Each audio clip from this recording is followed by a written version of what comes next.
ভারতীয় স্থলবন্দর দিয়ে বাংলাদেশ থেকে তৃতীয় দেশে পণ্য রপ্তানির জন্য বাংলাদেশকে দেয়া দীর্ঘদিনের ট্রান্সশিপমেন্ট সুবিধা বাতিল করেছে দিল্লি।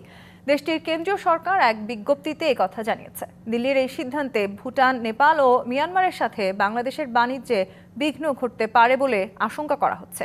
তবে ভারতের পররাষ্ট্র মন্ত্রণালয় জানিয়েছে, ট্রান্সশিপমেন্ট সুবিধা বাতিল হওয়ায় ভারতীয় বন্দর বা বিমানবন্দর ব্যবহার করে তৃতীয় দেশে যেতে পারবে না বাংলাদেশি পণ্য।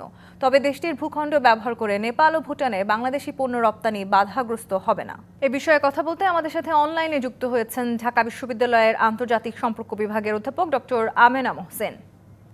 ডক্টর আমেনা মোহসেন, স্বাগত জানাচ্ছি আপনাকে ডিবিসি নিউজে। হঠাৎ করে বাংলাদেশের ট্রান্সশিপমেন্ট সুবিধা বাতিল করলো ভারত। এর ফলে ভারতের বন্দর এবং বিমানবন্দর ব্যবহার করে বাংলাদেশ তৃতীয় দেশে পণ্য রপ্তানি বাধাগ্রস্ত হতে পারে। বিষয়টিকে আপনি কিভাবে দেখছেন? না, দেখুন, এটাতে আমি বেশ অবাক হয়েছি, প্রথমেই আমি বলবো। এবং আমার মনে হয় ইটস নট, মানে পলিসিটা মানে এটা একটা যে মানে একটা প্রতিবেশীর অন্য প্রতিবেশীর সাথে যে একটা আচরণ বা গুড নেইবারলিনেস, সেই ধরনের আচরণ এটা মোটেই না। এবং আমরা যদি একটু লক্ষ্য করি, বিমস্টেকের সামিটে পরে এই এই মানে এই ঘোষণাটা আসলো। এবং এই বিমস্টেকের সামিটের মাধ্যমে আমাদের মধ্যে বিভিন্ন ধরনের আশা প্রত্যাশা জেগেছিল, যে এক ধরনের যে মানে শীতল মানে সম্পর্ক, সেটা হয়তো একটু বরফ গলতে আরম্ভ করেছে। বাট এটা কখনো মনে হয়নি যে আমূল কোনো পরিবর্তন এসে যাবে, যে যে ধরনের টানাপোড়েন চলছিল।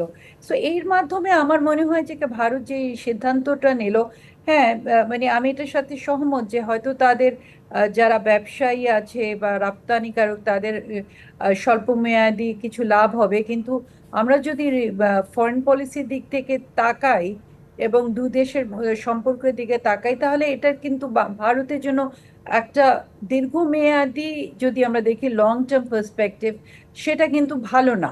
জি, কারণ ডক্টর ভালো আমেনা না। মোহসেন, যে এই যে ভারতের পররাষ্ট্র মন্ত্রণালয় যেটি জানিয়েছে, আপনিও নিশ্চয়ই জানেন, শুধু দেশটির ভূখণ্ড ব্যবহার করে নেপাল, ভুটানে পণ্য রপ্তানি করা যাবে।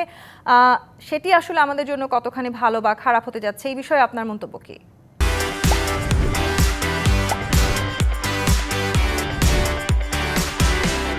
না, সে কথাটাই তো আপনাকে বলছি, যে ওদের ভূখণ্ড ব্যবহার করে আমরা রপ্তানি করতে পারবো না। এই যে আমরা করতে পারবো না, এই বাধাটা কখন দেয়? এটা তো কোনো বন্ধু সুলভ দেশের প্রতি তো এরকম ধরনের নিষেধাজ্ঞা দেয় না। এবং এমন করে হঠাৎ করে মানে একটা মানে এটা ভারত বলতেই পারে যে আমেরিকার এই চাপের মুখে, এই সময় যখন আমেরিকা এত ধরনের চাপ দিচ্ছে, তখন তাদের এক্সপোর্টার্সদেরকে প্রোটেক্ট করার জন্য তো এই মেজারটা নিচ্ছে। কিন্তু সেইটা মানে এই সময় যেটা প্রয়োজন ছিল, তা হলো যে এই এই অঞ্চলের দেশগুলোর মধ্যে আলাপ আলোচনার মধ্যে কিভাবে ওরা এই আমেরিকার এই ট্যারিফ সমস্যাটা সমাধান করতে পারে।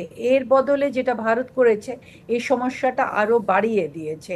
এবং এখন দেখেন, বাংলাদেশে কিন্তু আমরা যদি লক্ষ্য করি, ভুটান এবং নেপালের সাথে কিন্তু সেই অর্থে বড় বাণিজ্য নেই।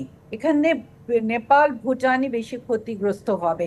এবং ডব্লিউটিওর আন্ডারে যে ল্যান্ডলকড কান্ট্রিজ যারা থাকে, তাদেরকে কিন্তু একটা অ্যাক্সেস দেওয়ার শর্ত থাকে।